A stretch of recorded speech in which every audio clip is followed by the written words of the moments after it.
दोस्तों, जमीन में धंस रहे जोशीमठ में 20 लाख 30 लाख के मकानों की कीमत उत्तराखंड सरकार ने कितनी लगाई है जानते हैं आप? 1.5 लाख रुपए। हाँ, 1.5 लाख रुपए, जिसमें से मकान तो छोड़िए, छत का सरिया नहीं आ पाएगा। ये मजाक, ये जुमलेबाजी, ये चुटकुलेबाजी उत्तराखंड के जोशीमठ के साथ हो रही है। सरकारों की जेबें चुनावों में टाइट रहती हैं, लेकिन नागरिक जब जब संकट में पड़े हैं तब तब सरकारों ने ठेंगा ही दिखाया है। विधायक खरीदने हो तो पता ही नहीं चलता कि पैसा कहां से आ रहा है।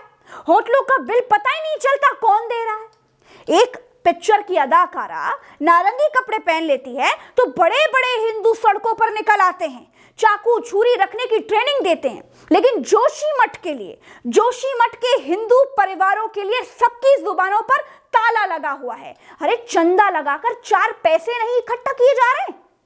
दोस्तों, जोशीमठ में मेरे हिंदू भाई बहनों के सिर से छत छिन रही है और 1.5 लाख रुपए मुआवजा देकर मामला टरकाया जा रहा है। दोस्तों, पहले तो मुआवजे की कोई बात भी नहीं हुई थी, बुलडोजर लेकर के भेज दिया गया। जब लोगों ने कहा कि कोई खेल है क्या, ऐसे ही घर गिरा दोगे, धरने प्रदर्शन चालू हुए, तब बुलडोजर रुका। मुख्यमंत्री धामी जी ने हाई लेवल की मीटिंग बुलाई और हाई लेवल की मीटिंग के बाद जोशीमठ के लोगों के घर की कीमत 1.5 लाख रुपए तय की गई, जिसमें से 1 लाख रुपए घर का मुआवजा और 50,000 रुपए सामान शिफ्ट करने का किराया होगा। यह है उत्तराखंड सरकार का अपने नागरिकों के साथ दोयम दर्जे का सलूक। अरे मैं पूछती हूँ धामी जी, क्या 15 से 20 लाख के घर का मुआवजा 1.5 लाख रुपए हो सकता है? अरे जिन अधिकारियों ने बेघर हुए इन बेचारे लोगों के लिए मुआवजा तय किया होगा, क्या वो 1 लाख रुपए में घर बनाकर रह पाएंगे?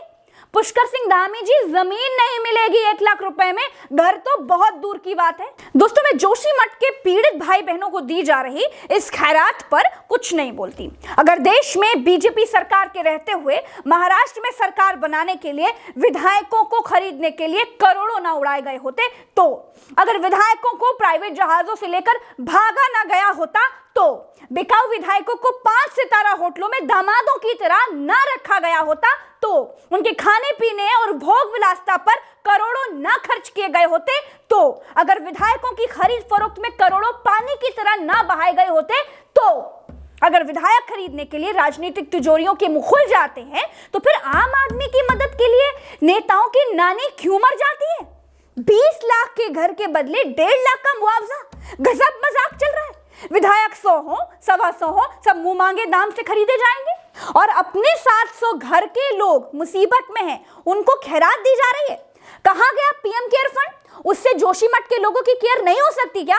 दोस्तों, उत्तराखंड में अगर आपदा में किसी का घर, मकान, दुकान या होटल टूट जाए, बह जाए या गिर जाए, तो उसे 1,09,000 रुपए ही मुआवजा मिलता है। आम आदमी का घर चाहे 20 लाख का हो, चाहे 30 लाख का हो। अगर किसी की जान आपदा में चली जाती है तो उसके घर वालों को 4 लाख रुपए ही मिलेंगे, ऐसे नियम हैं। और मैं ये नियम ही बता रही हूं आपको। मैंने 2013 वाली कांग्रेस की विजय बहुगुणा वाली सरकार भी देखी है, जिसमें केदारनाथ आपदा का मुआवजा 100-100, 200 रुपए लोगों को भेजा गया था, और कितने तो गांव ऐसे रहे जिनको मुआवजा मिला ही नहीं। दोस्तों, उत्तराखंड की राजनीति सिर्फ मुख्यमंत्री बदलने तक ही सीमित रही। वो तो धन्य हो यहाँ की मौजूद भगवान के चारों धामों का, तीर्थ यात्रियों का, नितिन गडकरी का, जिनके कारण रोडें बनी हुई हैं, वरना उत्तराखंड की सरकारों का काम तो ढाक के 3 पाठ ही रहा है। दोस्तों, इस वीडियो में इतना ही। चलते हैं। राम राम, दुआ सलाम, जय हिंद। चैनल को सब्सक्राइब जरूर कीजिएगा। फेसबुक पर देख रहे हैं ना, तो पेज को फॉलो करना मत भूलिएगा। और हाँ, अगर आप में सच बोलने की हिम्मत नहीं है तो कम से कम समर्थन कर दीजिए, चैनल को सब्सक्राइब कीजिए। ट्विटर पर मेरे साथ जुड़िए, @PragyaLive नाम से। ना मिले तो लिंक डिस्क्रिप्शन में है, खोज लीजिए, उसे क्लिक करके ही आइए। नमस्कार।